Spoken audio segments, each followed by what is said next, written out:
تاریخ میں کچھ لیڈرز ایسے ہوتے ہیں جن کی پہچان صرف تلوار سے نہیں ہوتی بلکہ ان کے اصولوں سے ہوتی ہے۔ صلاح الدین ایوبی ایسی ہی ایک شخصیت تھے۔ تو آج ہم ان کی زندگی کے ایک ایسے لمحے میں چلیں گے جہاں جنگ کے شور سے کہیں دور ان کے کردار کا اصل امتحان ہوا۔ ذرا سوچئے، میدان جنگ ہے، ہر طرف تلواریں چل رہی ہیں، اور ایک سلطان کے سامنے 7 بے سہارا خوفزدہ عورتیں کھڑی ہیں۔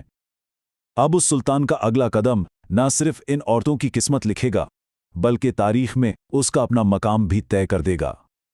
تو ایک غیر متوقع آمد۔ کہانی شروع ہوتی ہے سلطان صلاح الدین کے خیمے کے باہر ایک عجیب سی ہلچل سے۔ جنگ کی پلاننگ چل رہی ہے، اسٹریٹجیز بن رہی ہیں، اور اچانک ایک ایسی صورتحال پیدا ہو جاتی ہے جس کا کسی نے سوچا بھی نہیں تھا۔ سلطان کے محافظ 5 تاجروں کے گروپ کو ان کے سامنے لاتے ہیں، لیکن اصل میں سب کی نظریں ان تاجروں پر نہیں بلکہ ان کے ساتھ آئی 7 نوجوان سسلی کی عورتوں پر تھیں۔ ان کے چہروں سے خوف اور تھکاوٹ صاف نظر آ رہی تھی۔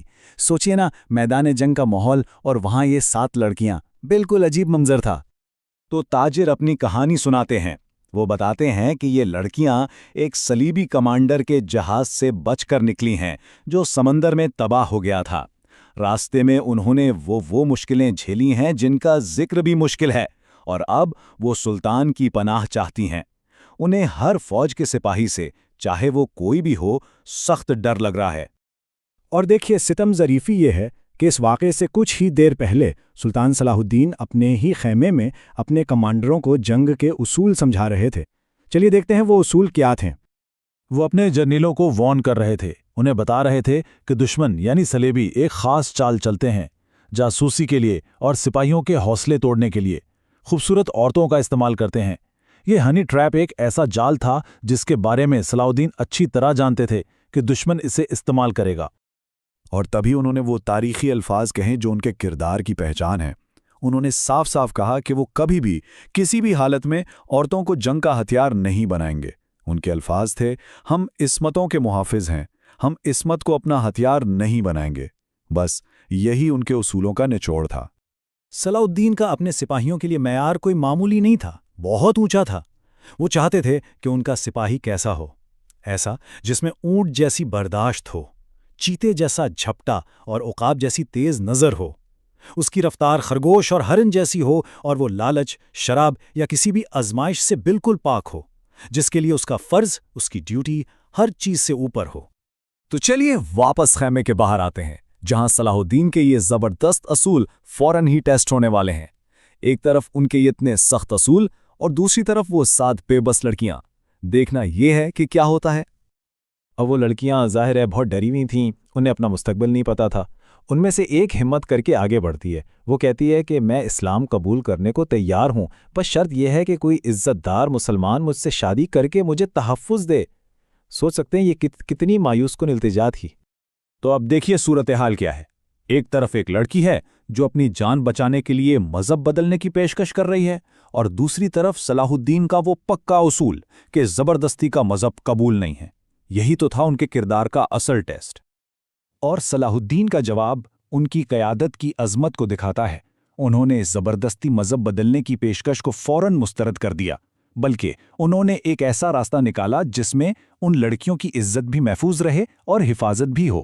انہوں نے انہیں اسلام کی بیٹیاں کہا، اپنی پناہ میں لیا۔ پھر انہیں 2 آپشنز دیں۔ پہلا، انہیں یروشلم میں عیسائی پادریوں کے پاس بھیج دیا جائے ان کی دیکھ بھال کے لیے، یا پھر جب عیسائی قیدی رہا ہوں تو ان کی شادی اچھے کردار کے قیدیوں سے کروا دی جائے۔ کتنا زبردست حل تھا۔ ایک نیا معمہ۔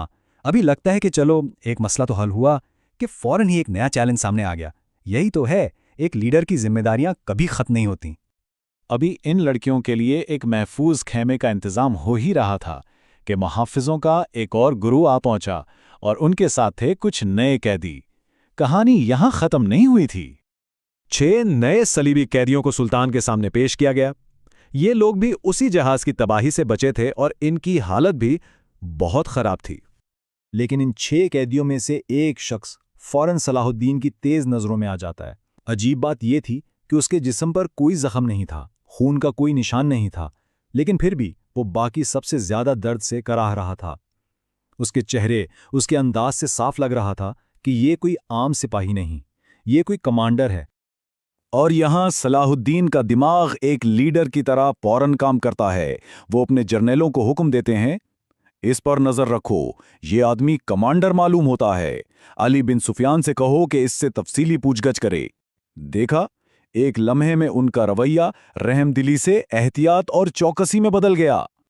تو آخر میں سوال یہی اٹھتا ہے، ایک طرف بے پناہ رحم دلی اور دوسری طرف اتنی گہری چوکسی، کیا قیادت کے یہی دو مختلف مخالف پہلو ہی ایک عظیم لیڈر کی اصل بنیاد ہوتے ہیں؟